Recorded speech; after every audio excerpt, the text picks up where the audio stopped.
de pensar en algo distinto de la crisis de anoche. Quería simplemente decirles que ahora estoy dedicado a la política. Y en la política he estado en los últimos 6 meses visitando gente, yendo a comunidades, especialmente en zonas pobres. Y quería contarles que estoy encontrando una ansiedad en creciendo por el sistema de seguridad social en salud, y que esta ansiedad creciente se está además desplazando con ansiedades mayores de equidad, de eficacia y de seguridad. Y referente a eso, la única idea que quiero que se les quede en la cabeza es que creo que frente a estas demandas que estoy observando en la población, la orientación hacia la garantía de la calidad es, me parece, más importante que nunca. Voy a hacer una breve conferencia, es muy breve realmente, para contarles qué estoy viendo, qué vientos nuevos estoy viendo en la literatura mundial sobre sistemas de protección social, tratar de hacer un alto en el camino sobre en qué es que vamos en nuestro progreso en el sistema de salud y cuáles son nuestros problemas y cuáles podrían ser los retos hacia adelante en los cuales creo que la garantía de calidad juega un papel más importante que nunca. Siguiente. Revisamos experiencia. Lo primero, estoy sintiendo, otra vez después de venir de las plazas públicas, es una doble crisis en el país.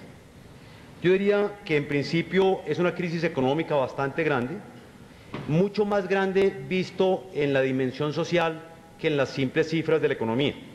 Mire, el PIB ha caído, decimos los economistas, pero en realidad cuando uno descubre el aumento de la pobreza y el aumento de la desesperanza es mucho mayor. Y este aumento de desesperanza está asociado con algo que me inquieta aún más, que es una crisis de legitimidad muy grande, donde hoy la gente cree muy poquitas cosas. Pero hoy está resultando más difícil que nunca entusiasmar a la gente y tratar de conducir las energías de los colombianos, que son infinitas, en la buena dirección hacia propósitos comunes. Esta situación contrasta, me parece, con 3 clamores internacionales que yo estoy encontrando en tareas que sigo haciendo. Siguiente. La primera, estoy haciendo por solicitud de la directora de la Organización Mundial de la Salud, hay una comisión que trata de hacer un diagnóstico y propuestas para un relanzamiento de las iniciativas internacionales en salud. Tenemos un grupo de unos 3 premios Nobel entre gente del área de la economía y gente del área de la salud, y hemos sacado, y esto va a ser probablemente publicado en los próximos 3 meses, 2 o 3 conclusiones que son muy relevantes para nosotros. La primera es que estos brinquitos para. Lo primero es, en realidad, un descubrimiento relativamente simple, pero muy importante desde el punto de vista de la gestión de políticas. Nos hemos puesto a hacer evaluaciones de el rendimiento económico y social de la inversión en salud vis a vis otras áreas del tema social o vis a vis otras inversiones productivas. Y hay un resultado empírico contundente.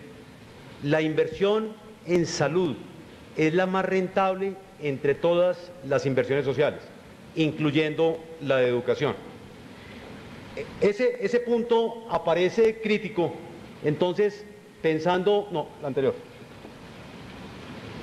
Aparece crítico porque hemos descubierto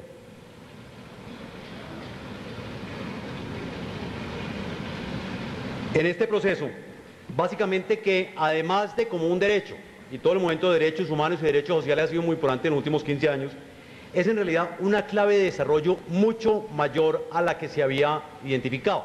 Y nos concentramos en este trabajo en tratar de evaluar el impacto económico de las crisis de salud de malaria y de la crisis de salud del SIDA, especialmente en el África. Y hemos descubierto simplemente que los países tropicales no tienen muchas expectativas de desarrollo económico si antes no se hace una inversión sustancial en materia de control de enfermedades y de prevención, y hemos estimado que es necesario invertir 25 billones de dólares anuales en los próximos 12 años en el conjunto de los 63 países más pobres del mundo para tratar de que estos países en realidad sean capaces de ponerse en una senda de crecimiento. Esto es como una estrategia de desarrollo no basada ni en la macroeconomía, ni en la industrialización, ni en el ahorro, sino, oigan jóvenes, para poder arrancar países pobres a crecer, y eso se aplica en algunas de nuestras regiones y situaciones, la salud es lo más importante. Ello, por supuesto, indica que los servicios de salud para esto juegan un papel extremadamente importante siempre y cuando se orienten a atender las necesidades de lo que es importante y siempre y cuando sean capaces de canalizar unos recursos enormes como se están generando. Primera conclusión, en la literatura internacional se está redescubriendo las inversiones en salud como las de más alta rentabilidad social para los próximos 20 años. Siguiente, hay un personaje que yo aprecio entrañablemente, una más, que es Amartya Sen. Si ustedes tienen 10 minutos tranquilos en la vida, pasen por una librería y cómprense el libro de Amartya Sen que se llama Desarrollo como Libertad. Amartya Sen es el economista social más importante del siglo XX. Es un hindú de izquierda que ha repensado toda la historia del desarrollo humano y después de habernos enseñado a los economistas durante muchos años cómo medir la desigualdad, cómo atacar la desigualdad, termina con una conclusión muy simple y muy poderosa, y es que desarrollo equivale a libertad. Los productos de desarrollo, más que de crecimiento, más que del ingreso, más que del ahorro, son aquellos productos que le permiten a la gente expandir las libertades reales que disfrutan los individuos para hacer lo que les venga en gana. Y no hay ninguna autoridad que les pueda definir qué es lo que corresponde. Y en ese proceso ha encontrado que la libertad es un fin, es en el fondo el fin más importante de la vida humana, pero segundo, que es un medio que puede potenciar enormemente el propio desarrollo. Y tanto como las oportunidades económicas, tanto como las libertades políticas, los servicios sociales donde lo de salud juega muy importante, está la transparencia y la seguridad protectora. Y menciono el tema de seguridad porque es el segundo elemento que aparece crítico en el tercer elemento en la literatura internacional. Yo creo que después de Amartya Sen, y yo creo que este es un elemento muy relevante para nuestras disquisiciones ideológicas, aparece vacuo el binomio entre Estado y mercado, en que nosotros tanto nos enredamos en el país. Y encuentro en realidad que nada tan importante como utilizar instrumentos de mercado con responsabilidad social. Y el librito desarrolla 1000 mecanismos de cómo hacerlo con mucha fuerza. Lección entonces de este ejercicio, aún entre los más radicales de los economistas, el concepto de libertad, la capacidad de las comunidades para definir su futuro resulta extremadamente importante.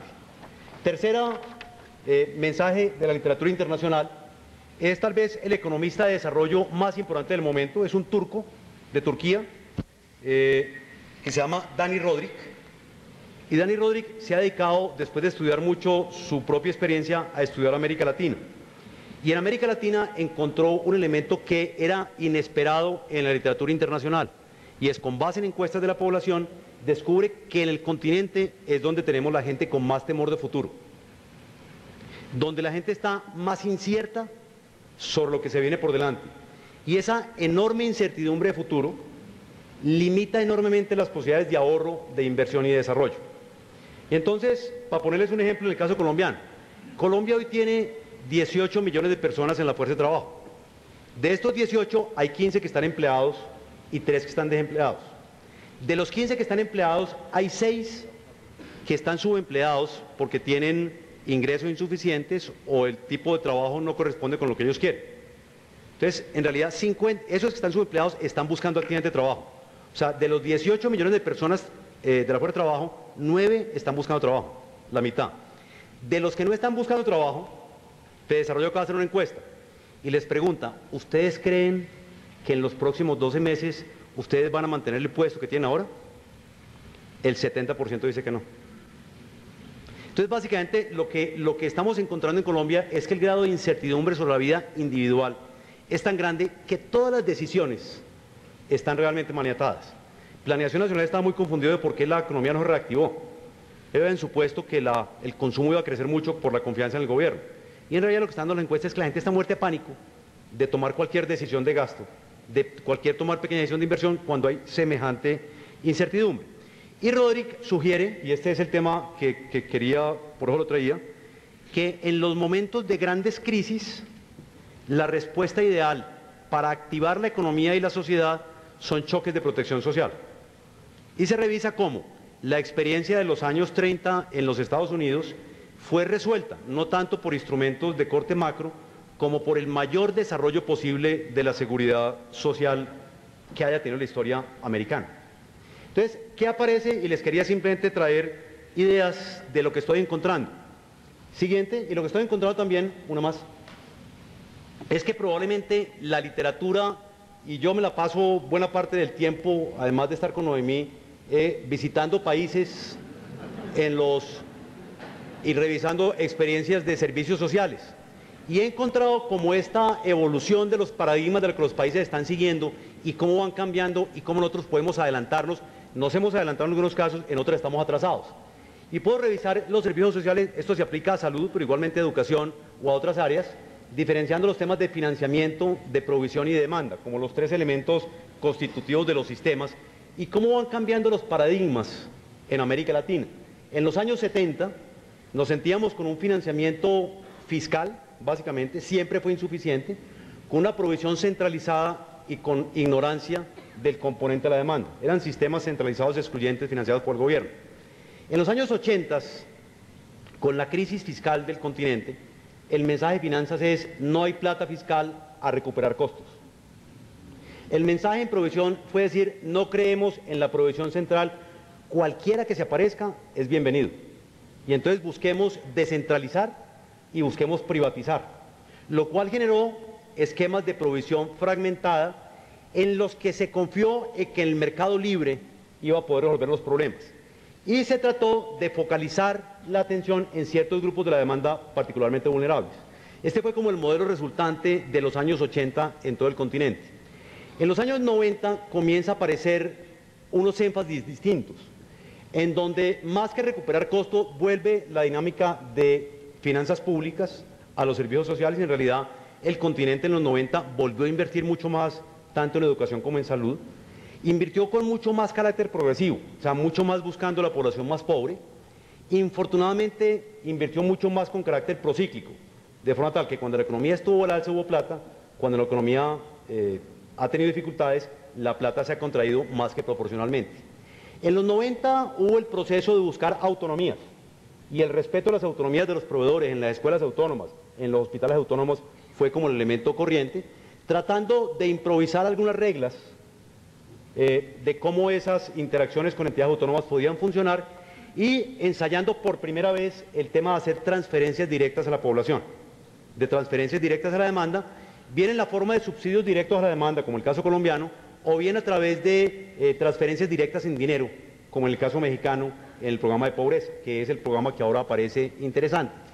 Lo que yo estoy viendo es que cada uno de estos paradigmas, cada una de estas visiones generales tuvo limitaciones y ha ido evolucionando. Y en materia financiera hoy se reconoce que ni tanto que queme al santo, ni tanto que no lo alumbre, y que este carácter procíclico es peligroso, que nosotros estamos teniendo economías inestables, que parte de nuestras dificultades es que la economía son inestables, tenemos fases de alza y fases de baja, y que tenemos que prepararnos para ambas. Por lo tanto, que los financiamientos tienen que ser prever desde el comienzo las partes altas y las bajas de la economía. Segundo, que no podemos concentrarnos exclusivamente en la población pobre, sino que hay que buscar cada vez más universalidad. Y tercero, que ni recursos puramente fiscales ni puramente privados, sino combinaciones ideales de algo. Es decir, hay una reorientación, me parece, y uno lo mira en la Argentina, en Chile, en el Brasil y en otros países, en esta dirección. En materia de provisión, aparece sí muy crecientemente el tema de las organizaciones funcionalmente integradas. Más que la idea de tener escuelitas, más que la idea de tener hospitales y centros de salud, que fue la opción durante mucho tiempo, creo que ha ido ganando mucha fuerza la necesidad de integrar servicios. Ya no vale tener simplemente un año más de educación en la escuela, porque un año más de educación tercero bachillerato no sirve. No vale la pena tener intervenciones aisladas, porque si no se tiene una visión integral, las cosas difícilmente funcionan. Y tal vez lo que resulta interesante es que, acorde con esta visión intertemporal de los recursos, hay unas demandas crecientes de aseguramiento. La moda, en la década que apenas comienza, está en cómo generar mecanismos de aseguramiento público, aseguramiento social, en áreas como la salud, como la educación, como el desempleo, como la vivienda, cómo somos capaces de amortiguar este conjunto de tareas. Entonces lo que le está diciendo es que el mundo está lleno de ideas nuevas que todas apuntan, siguiente, a pensar en que quizá, incluso más que antes, 10 años antes, los temas de salud, libertad y protección hacen un juego esencial y que el ejercicio responsable de esa libertad social parece ser lo que preocupa a la mayor parte de los analistas del mundo.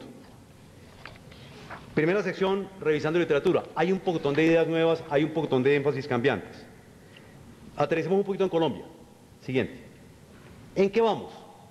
En nuestro sistema de seguridad social en salud, en lo cual nos adelantamos en algunos temas, en otros nos quedamos atrasados. Y yo diría que quisiera hacer un planteamiento sobre los contrastes cuantitativos y algunas ideas cualitativas. Yo creo que la crisis en que estamos ahora es enorme y simplemente quiero recordarles la dimensión financiera de haber manejado mal la economía. Por el hecho de que la economía no hubiera crecido al ritmo que potencialmente podríamos haber hecho y hubiéramos tenido este descenso en ingreso per cápita en los últimos 5 años, el sistema de salud ha dejado de recibir 2.2 billones de pesos. Independiente de cualquier problema de corrupción, cualquier problema de políticas públicas, el efecto de la mala economía sobre la salud es del orden de $1 billón. Si la economía hubiera generado más recursos, parte de ellos hubieran llegado a un sistema de salud, y me parece que esta estimación no es muy diferente de lo que el conjunto de los analistas que yo he consultado me indican como déficit del sistema de salud. Pero lo que les quería decir es que esta dimensión es importante y es particularmente delicada cuando yo encuentro que el sistema público de servicios de salud paralizó en buena parte su ritmo de transformación. Y con este ritmo de transformación más lento, en medio de una crisis económica se montó un déficit financiero que realmente está haciendo mella en todo el sistema y está generando mucha incertidumbre. Pero yo lo que quería era, algunos me habrán oído estas ideas, gastarles 5 minutos a recordarles algunos de los logros cuantitativos. Siguiente, y es, pongámosle un poco comparaciones internacionales. Este es un gráfico que sale del Informe Mundial de la Salud del año pasado, donde se hace un ejercicio para tratar de evaluar el desempeño de todos los sistemas de salud del mundo, y se hace un proceso cuantitativo muy riguroso. Por supuesto, hay algunos errores, pero es el más riguroso que se ha implantado desde la época, y trata de mirar qué logra el sistema de salud en términos de indicadores cuantitativos, de mortalidad y morbilidad y discapacidades, y los compara con los insumos que se está teniendo en el sistema en términos financieros, cuánta plática hay, en términos de recursos humanos, en términos de infraestructura y en términos de tecnología. Y se hace unas fronteras de posibilidades de producción, que llaman los analistas, para tratar de ver si con lo que se tiene se produce mucho o poquito. Aquí aparecen dos resultados, están todos los países de América Latina. Básicamente esa eficacia o ese desempeño de los países crece con el nivel de desarrollo. Aquí están los países más desarrollados, aquí están los más pobres. Los más pobres son un poco menos eficaces que los más ricos. Esa es la tendencia roja. Pero también permite evaluar cada uno de los sistemas. Estamos hablando del año 2000. Entonces ya a puertas de esta crisis que estamos viendo. Y aparecen Colombia comparado con los 3 países que los colombianos siempre admiramos más. Si usted le pregunta a cualquier colombiano, le decimos, ¿cuál sistema de salud usted quisiera tener? Unos dicen, los cubanos. Otros dicen, los chilenos. Otros dicen, hombre, Costa Rica. La evaluación del informe de la Organización Mundial de la Salud, una entidad que no es una entidad multilateral, no es una entidad de economistas, es una entidad la más respetable del mundo de la salud en Colombia, del mundo, muestra que Colombia tiene logros en resultados de salud vistos al año 2000, comparados con recursos más altos que ningún país de América Latina. Entonces, simplemente quería traer este primer dato y dice, para eso se puede ser sesgos de los eficientistas que se preocupan porque las cosas resulten bien. Tratemos de ver la siguiente gráfica. Esta es muy difícil de ver porque está mal escrita, pero yo se las indico. En este mismo informe se pregunta cuáles son las condiciones de equidad de los diferentes países y mide la equidad en 3 dimensiones. La primera dimensión es equidad en resultados. La gente de la Organización Mundial se hace una forma de medir la desigualdad en la mortalidad infantil. Uno siempre se preocupa mucho por tener la mortalidad infantil, que es del 20, 25, 30 o 35, sin preocuparse si los más pobres tienen más alta o más bajita. Esto hicieron una medición directa sobre desigualdad de mortalidad infantil y le dio que Colombia estaba bien. En América Latina estaba de tercero entre los 21 países que hay evaluados, por debajo de Chile y de Cuba. Ellos le ponen mucho cuidado a la capacidad de respuesta de los sistemas de salud, al tratamiento digno que se le hace a los pacientes y al tiempo, a la orientación al cliente que tienen los sistemas en el continente, y también se graduó a todos los países. Colombia en este ejercicio sale en un nivel promedio. Mire, hay países que sistemas de salud tratan mucho mejor a la gente que Colombia, pero también hay otros muchos, como Cuba y Chile, que los tratan menos bien. Aquí salimos más o menos bien librados. La tercera dimensión de equidad es una dimensión de equidad financiera, donde estos hacen la pregunta de si los pobres gastan de su bolsillo más plata en salud, o el sistema de financiamiento los protege contra riesgos mayores.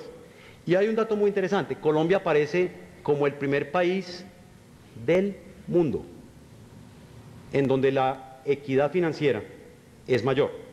Y por lo tanto, la ponderación de estos ejercicios conduce a un resultado que a mí me parece extremadamente importante destacar. Tenemos la mejor equidad en el sistema de salud del mundo, con bastante diversidad entre ellas. Estos son resultados que son sorprendentes, otra vez, por venir de la Organización Mundial de la Salud, que nos dice que nuestra equidad en el sistema es mayor que en los países nórdicos, que en el Canadá o en el Japón. En Colombia, estos son datos viejos, yo creo que ustedes me habían oído esta historia alguna vez antes. Queremos, a veces en medio de la crisis, dejar pasar desapercibido elementos que nos hacen muy destacar y queremos compararlo con datos nuestros. Sigamos unos datos, quiero mostrarles 4 datos más para mostrar, cómo poner en perspectiva de qué es lo que estamos hablando. Un dato concreto que la OMS ha evaluado con cuidado y que Colombia lo tiene bien estudiado: la evolución de la mortalidad infantil. La mortalidad infantil ha descendido en el mediano plazo, se estabilizó sin ningún progreso en los años 80 y se aceleró brutalmente su descenso en los últimos 10 años. De forma tal que no existe ningún país de América Latina en los años 90 en donde, sin crecer la economía, haya habido mayor reducción en la mortalidad infantil. Siguiente. Hombre, ahí están los niños, pero miremos los pobres. Es un ejercicio de Fabio Sánchez que muestra si los beneficios de la salud le llegaron realmente a la gente. Pues le dice, hay aseguramiento, el aseguramiento es un papeleo, el CISBEN es un papelito, y en realidad eso no representa nada. Le preguntan a la gente, ¿usted fue al médico? ¿Usted fue al odontólogo? ¿Usted fue al hospital? ¿Usted compró drogas o recibió drogas? Y se inventan un método para valorar a precios de mercado esos servicios que reciben de los sistemas. Y se permite mirar como proporción del ingreso, cuánto representan estos servicios que se transfieren en especie a las poblaciones. Antes de la reforma del año 93, el 40% más pobre de la población recibía un equivalente a 8 puntos de su ingreso, como un sobresalario en servicios de salud de 8% de su ingreso, la clase media 4% y la clase alta 1,5%. 7 años después, esto se modificó en la siguiente dirección: los servicios de salud efectivamente recibidos por la población, por el 40% más por la población, pasaron a ser el 24% de ingreso. La clase media aumentó un poquitico su participación y la clase baja, la clase alta, en vez de recibir transferencias, recibió un impuesto neto. Pero quiero poner la dimensión de este ejercicio: es un aumento equivalente al 16% del ingreso real que la gente está recibiendo en servicios de salud. Por eso a mí no me sorprende cuando visito los barrios y la gente en esta campaña, que la gente esté defendiendo mucho más de lo que uno ve en la prensa y mucho más de lo que ve en el mundo especializado, lo que ha recibido en los últimos 10 años. Tratemos de chequear indicadores preguntándole a la gente. Uno más. Esta es una encuesta de la Defensoría del Pueblo, que es una entidad bastante independiente, que trata de preguntarle a la gente que ha recibido servicios de salud, y los tomaron una muestra grande, unos 3.000 hogares en los sitios de salud. Les preguntan que cómo califican de 1 a 5 sus sistemas de salud, su atención en general en salud y su EPS o su ARS. Y aparece un resultado muy impresionante. Primero, los califican con 4 sobre 5. Cuando ustedes evalúan en cualquier encuesta de opinión pública, ¿cómo califica usted al presidente Pastrana? ¿Cómo califica usted al ministro de Hacienda? ¿Cómo califica usted a la guerrilla? ¿Cómo califica a quien quiera?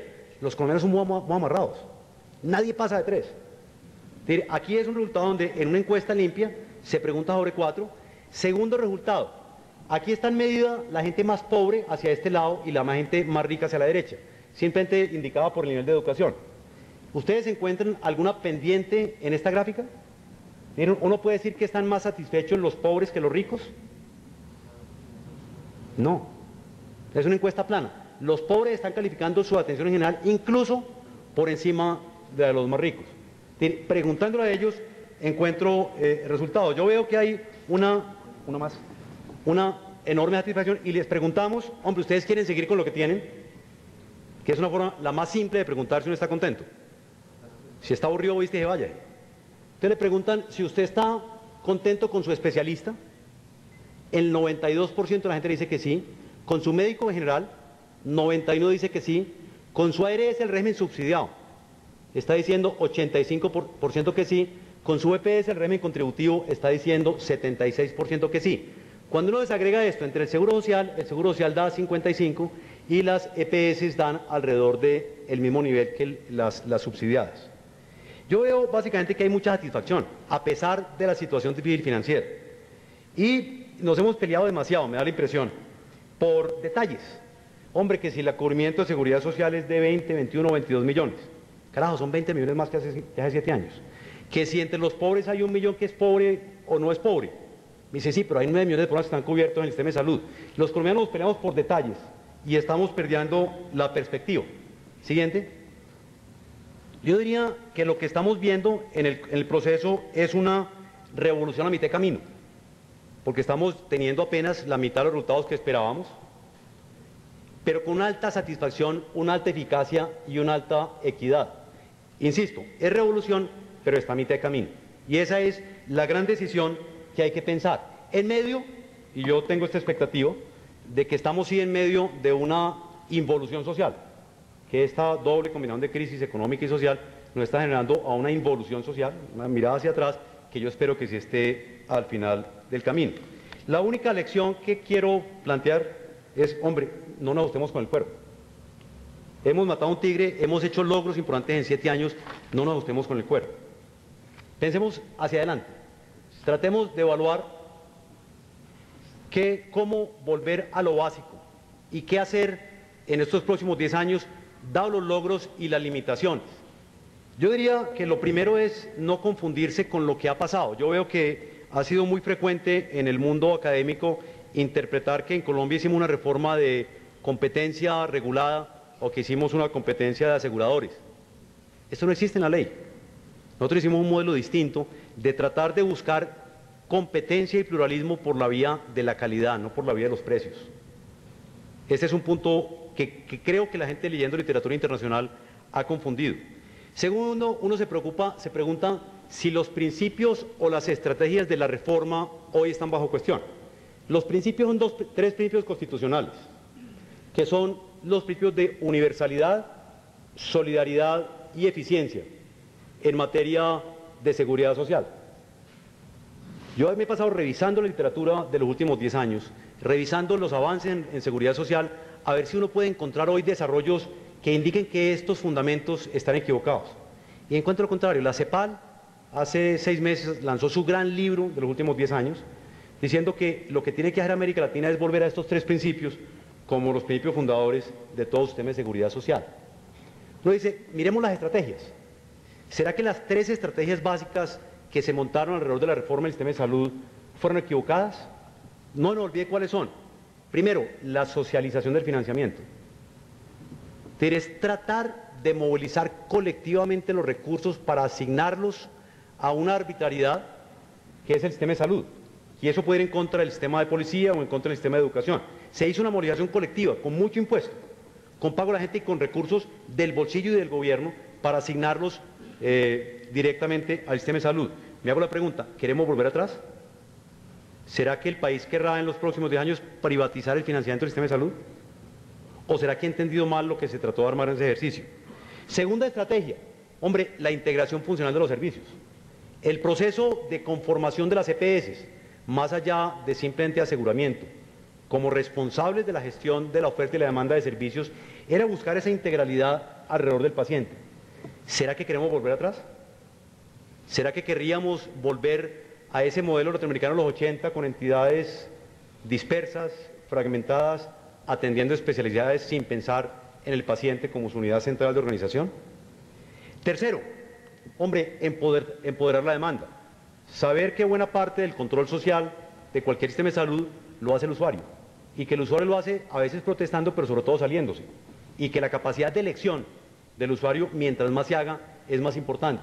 Yo me pregunto, ¿serán que estas estrategias hoy en día, al comienzo del nuevo siglo, están equivocadas o siguen siendo relevantes? Yo tengo la impresión, y esta es la propuesta que tenía para discutir con ustedes, que lo que hay que cambiar son las tácticas. En un tema que tiene principios que siguen siendo razonables, con estrategias en las que veo que no hay muchas diferencias, hay que pensar en las tácticas. Y las tácticas, siguiente, yo creo que los tiempos cambian, los problemas cambian, hay que adecuarlas a los tiempos. En los 90 se buscó en un sistema, para luchar contra un sistema monopólico y con dificultades, buscar muchas entradas de EPS y de EPS con nuevas reglas. Se buscó generar mucha focalización en la población pobre que estaba decreciendo, y resulta que la población pobre se multiplicó creció 4 millones en los últimos 3 años, y la clase media se empobreció. Y tercer elemento, en la fase inicial de táctica, tratamos de buscar mucho en sistemas adicionales a los que había, sin suficiente fuerza en la transformación de lo existente. Yo diría que son estas tácticas probablemente las que están fallando y las que hay que repensar seriamente. Empezando por la primera de ellas, yo creo que es la falla más importante de los últimos 7 años, que son los muy pobres resultados en materia de salud pública. Yo creo que nos entusiasmamos tanto con los servicios personales de salud, que las tareas más elementales se han olvidado, se han dado muy malos resultados. Los resultados de la vacunación en Colombia de los últimos 10 años siguen dando grima. Y por tanto la ministra no está. Pero cuando ella anuncia tan felizmente que hizo una adición presupuestal de 450.000 millones de pesos y no le cuenta al país de dónde sacó la plata, está incompleta. La plata la sacaron en parte de la cuenta de promoción y prevención del sistema de seguridad social. En parte la sacaron de las cuentas de riesgos catastróficos que prevenía accidentes de tránsito. Uno dice, no están adicionando plata, están haciendo una asignación de prioridades que no va en coherencia con un fortalecimiento de la salud pública. Yo diría que no hay que descargar todo la seguridad social en salud, ni hay que descargar todo el tema de salud en los servicios personales. Esa sería la primera tarea. Cuando hablo del cambio aparatico, es que creo que quien está ahí a la dirección del ministerio en los próximos años debería cambiar. Uno se siente en un carro y uno tiene con los pies 3 instrumentos. Y yo lo que siento es que en estos años se han utilizado los instrumentos que no son. Se ha intentado poner mucho freno a la reforma, se ha intentado mucho poner el clutch, a ver si de pronto las cosas se resuelven solas, sino tener que tomar actividades. Yo creo que hay que dejar de utilizar este par de instrumentos del carrito y utilizar exactamente el tercer instrumento que tiene un carro, que es el acelerador. Estamos en la mitad de un proceso de cambio. Uno no puede arrepentirse a mitad del camino. Y les pongo siempre en esta tarea que estamos trabajando en la campaña, que es tratar de ponerle metas cuantitativas a lo que es factible. Nosotros tuvimos 15 años de atraso social y por supuesto las metas de los sistemas se atrasaron, no solamente en salud, sino en educación y en protección social y en nutrición. Pero creemos que poniéndoles salud a la economía, y ahora les echo el cuento cómo, es preciso volver a pensar en metas suficientemente ambiciosas, tanto para los regímenes contributivos como para el subsidiado. Yo creo que tenemos que proponernos seriamente, y las cifras me cuadran, de que en el 2007 sería factible volver a tener 27 millones de personas en régimen contributivo y 15 en el subsidiado. Con una diferencia que quisiera plantear, y es que las fronteras entre estos dos regímenes deben desaparecer en la forma como quedaron planteadas en la ley. Porque me parece que ya la experiencia muestra que hay gente que tiene capacidad de pago un poquito, y hay que ayudarle un poquito. Gente que tiene riesgos parciales, que tiene que tener acompañamientos parciales. Y yo pensaría que en la vía hacia la universalización del sistema hay que combinar muchos nuevos instrumentos de protección. Otra vez me parece que el tema crítico en este cuento es desatrasarse, pensar en grande, y hay que combinar en ese proceso tanto mejorar la salud de la economía con mejorar un poco la economía de la salud. Y ahí es donde tengo el cierre del esquema. Yo creo que la economía hay que ponerla a crecer, hay que ponerla a compartir, hay que ponerla a progresar. Buena parte del esfuerzo que debe hacer una campaña o debe hacer el país, en el fondo eso no importa, es poner otra vez esta economía en una senda grande de desarrollo. Con economía en crisis nunca habrá sistema de salud que funcione. Primero porque las demandas serán crecientes y segundo porque los recursos serán decrecientes. ¿Qué es lo que nos ha pasado en los últimos 4 años? Entonces me parece que el énfasis fundamental es poner otra vez a esta economía en progresar, y para eso hay un pocotón de ideas que ustedes verán en los próximos meses. Pero también hay que meterle otra vez, repensar los temas de economía de salud. Y en esos temas de economía de salud yo veo que hay 2 elementos que son críticos de trabajar simultáneamente, que son el financiamiento y la prestación, combinados con un proceso de creciente aprendizaje en el proceso de comprador inteligentes, sean quienes correspondan. Pero en este proceso de financiamiento yo creo que hay que transformar mucho más los sistemas. Ayer hablamos con un senador haciendo cuentas de cuántos son los recursos en salud hoy en día, y hacemos esta cuenta simple, uno tiene 17 billones de pesos y tenemos 40 millones de colombianos, tenemos 350.000 pesos por colombiano, hay mucha plata, hay mucha plata por año. No sería muy difícil volver a tomar el ritmo de transformación de los recursos que nos permita llegar al conjunto de la población, y ese proceso de transformación del financiamiento hay que volver a tomarlo. El clutch que hizo este gobierno fue muy desafortunado. Yo creo que la segunda tarea es la transformación de la oferta y el fortalecimiento de la oferta. Hay una cosa elemental que quiero contarles. Nosotros tuvimos en los últimos 7 años una expansión brutal de la prestación de servicios. El número de consultas médicas aumentó en un 240%, de consultas efectivas, gente que fue donde el médico y tuvo más atenciones. El número de ingresos hospitalarios aumentó 50%, pero básicamente sin muchas inversiones. En realidad se hizo una utilización mucho más creciente, y ustedes todos lo han sentido, de la capacidad que había. Y con eso llegamos a la mitad de la población. Pero para poder llegar a la otra mitad, eso no nos alcanza. Y me parece que hay que pensar seriamente, así como el conjunto de la economía pensamos en hacer de la inversión y el desarrollo de recursos humanos un par de prioridades, en el sistema de salud es el equivalente, que son tanto expansiones cuantitativas como expansiones de calidad y cualitativas que nos permitan hacer un ejercicio nuevo. Ya no es como teníamos en los años 90, que no sabíamos cómo había cambiado la tecnología, que no había procesos de discusión pública sobre estos temas que condujeran a las autoridades, quien quiera que llegase, a hacer mejores decisiones. Creo que hemos avanzado mucho, y este foro es un muy buen ejemplo de cómo puede tratar de hacerse un proceso de expansión muy fuerte de la cantidad, de la calidad y de la pertinencia.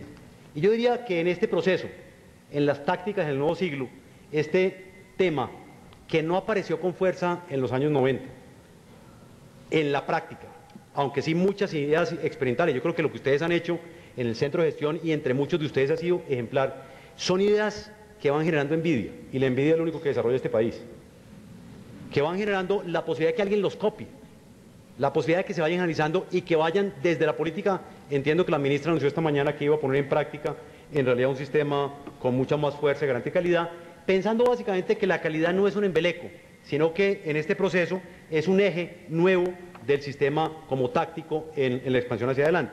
Siguiente. Y yo diría que hoy hay 3 cosas evidentes. Primero, la gente quiere escoger. Las clases medias, las clases altas y las clases bajas están contentas con que le den posibilidades de escoger. Segundo, hay que reconocer, hoy la escogencia es muy limitada, porque contamos con muy pocos instrumentos que nos permitan una selección adecuada de lo que ocurre. En realidad hoy todavía, aunque estamos ejerciendo la libertad, la estamos ejerciendo bastante con los ojos cerrados. Y eso es queja en el funcionamiento de las EPS, eso es queja en el funcionamiento de las ERS, es la queja en el funcionamiento de muchas de las IPS. El mapa, y yo creo que el centro de gestión ha hecho una tarea simple de cómo uno podría hacer de la calidad y de la garantía de calidad el nuevo eje sobre el que el sistema se debió haber basado desde el principio. Es que creo que nos enredamos con competir con base en mercadeo, con competir con base en precios, con competir con base en exclusión. Me parece que la competencia crítica, el pluralismo crítico del sistema de salud en la nueva década tiene que ver con competir en calidad. Me parece que es un proceso en el cual quienes ofrecen servicios deben pensar en calidad, quienes demandan servicios deben pensar en calidad, y ese es el eje elemental. Y yo creo que la propuesta que ustedes están viendo en estos 2 días de trabajo, que son razonablemente, Enrique las tiene trabajadas desde hace muchos años, hombre, el conjunto orgánico de los requisitos mínimos, esenciales, o como ustedes lo llamen, eso siempre cambia. Segundo, los procesos de acreditación de EPS, de IPS en general, de profesionales son muy importantes. Tercero, las auditorías para mirar resultados y hacerlas un proceso creativo. Este conjunto orgánico es esencial siempre y cuando se combine, y este es tal vez una adición que quiero sugerirles, se combine primero con incentivos que sean mucho más adecuados hacia la calidad. Yo creo que nosotros fuimos tan gremialistas en los años 90, tan ávidos de recursos, en los hospitales, en los médicos, en la enfermera, en los corruptos, que en realidad no se logró generar los incentivos a que el que mejor hiciera las cosas tuviera mejores remuneraciones y mejor reconocimiento social. Y me parece que ese proceso de generar mejores incentivos es tan importante como el proceso de dar simplemente buena información a la gente. Yo hice una pilatuna en el último año, y es que me puse a generar una evaluación o a utilizar lo que había, evaluación de calidad en los colegios en todo el país, utilizando los exámenes del ICFES y utilizando las evaluaciones que hace la Secretaría de Salud de Bogotá, y en la revista en que trabajaba la publiqué, y hice una evaluación de los 50 mejores colegios del país. Y esta publicación de esta información generó semejante revolución en las familias y semejante revolución en los colegios, donde los padres de familia tuvieron con qué comparar, le pidieron al rector, a los profesores, y se han emprendido, y ese es un artículo que seguirá, saldrá en los próximos 3 meses en la revista, un proceso de mejoramiento continuo sobre estándares. Y hubo polémicas que no miraron suficientemente los valores. Sí, eso es imperfecto, pero se puede mejorar. Pero este proceso está conduciendo a una dinámica de cambio que nadie más la puede reemplazar. Yo quiero insistirles en que el proceso de calidad como eje, el tema de información franca, abierta y disponible a los usuarios es extremadamente importante. Yo diría que en esta materia la calidad tiene la gracia, en esta nueva década, de ser seña de eficiencia. Tener mejor calidad no es tener más recursos, es utilizarlos mejor. Y si hay alguna práctica adicional, no importa, pero son mejores resultados. Es mejor equidad, porque no basta tener que los ricos tengan mejores servicios y los pobres más malos. Y tercero, es muy importante en un país tan insatisfecho como el de nosotros, tener más satisfacción. A nadie se le ocurrió destacar en el tiempo, cuando hicieron la evaluación de los 10 años de la Constitución, hicieron una encuesta, Napoleón Franco hizo una encuesta general sobre qué era lo que más había visto bueno de la nueva Constitución. Entonces, como la obsesión del país es jurídica, todo el mundo vio la tutela, y se le olvidó mirar que en los cuadros de respuesta de los que contestaban la encuesta, el principal logro de la nueva Constitución, más que la tutela, era la salud. El común de la gente, a pesar de las dificultades, a pesar de las crisis, está mucho más contenta con el sistema de salud hoy que hace 10 años, y yo creo que eso es justicia social. Siguiente, yo creo que tenemos un gran reto ético hacia los próximos 10 años. Yo creo que se avecinan tiempos interesantes, en el sentido de que estamos próximos a tener una oleada de dinamismo, tanto en la economía como en el pensamiento social. Y la pregunta que me hago hoy es si la salud en esta nueva oleada estará en primera línea. Si cuando se hace tanto canibalismo sobre la aplicación de los recursos abundantes, se está generando más legitimidad o se está pensando en menos legitimidad social. Y en el fondo el proceso político es premiar al que tenga más legitimidad social y al que tenga la capacidad de mostrar mejores resultados. Si es el sistema de salud, es la pregunta, un sistema que está otra vez volviendo a pensar en grande, o le va a pasar como el resto de la economía, que la gente dice, se me acabó la plata, el capital se destruyó un 50%, yo más bien me largo y me voy. O estoy pensando en medio de la crisis, ser capaz de pensar en grande, ser capaz de pensar como Dani Rodrik lo está ejerciendo, pensando siempre en salir de la crisis con visión y pragmatismo. Yo creo que nada diferente, y por eso estos foros son tan importantes, en ayudar a generar entre la gente un consenso sobre lo que es deseable. Y todas las ideas cambian, todas las estrategias cambian, todas las tácticas cambian porque el país cambia. porque la historia internacional siempre cambia. ¿Cómo ser capaz de mantener una visión? ¿Cómo ser capaz de ser pragmático para evaluar lo que funciona y lo que no funciona? Y evitar en esta tarea una cosa que se utiliza en teoría monetaria, que es la ley de Gresham. La ley de Gresham es una idea que se gestó en el siglo XV, cuando había mucha falsificación de monedas. Y cuando había falsificación de monedas en los mercados europeos, el gran temor era que la moneda mala desplazara la moneda buena. Y que cuando había moneda falsificada, nadie creyera en las monedas buenas que estaban circulando en el camino. Yo creo que esa ley de Gresham, y es que a veces la moneda mala desplaza la moneda buena, es lo que hay que evitar en el proceso de cambio en estos próximos 10 años, siempre pensando en el bien público. Yo pensaría que con esta ley de Gresham, evitándola, pondría mis prioridades en primero, volver a pensar en prioridades. Y me parece que un proceso colectivo, ahí no hay ninguna decisión pública que no refleje lo que ustedes sean capaces de pensar, transmitir y compartir con las comunidades. Segundo, pensar mucho en los pobres. Me parece que el mandato de equidad es hoy más importante que nunca. La pobreza y la desprotección son más graves que nunca, y ese es un tema en el cual hay siempre que pensar más allá de los intereses individuales. Tercero, eliminar muchas rentas en los sistemas de salud. Hay muchas rentas de monopolio, hay muchas rentas de corrupción, hay muchas rentas de ineficiencia. Los recursos mejor asignados rendirían mucho más. Y yo diría que en realidad el único modelo que hacia adelante hay que pensar es un modelo internacionalmente aclamado en los sistemas sociales. Se llama el modelo LQF, que es un modelo en parte importado, en parte producido nacionalmente. L, lo, Q, que, F, funcione. Me parece que el proceso que nos corresponde hacer en los próximos 10 años es lo que funcione. Hay un pocotón de ideas, hay un pocotón de iniciativas en camino, hay un pocotón de cosas que han resultado, hay que aprender a sacar jugo de lo que han resultado y hay que hacer a un lado lo más rápido posible lo que está generando malos resultados. Nosotros, siguiente, quisiéramos en Sí Colombia hacer un llamado no excluyente.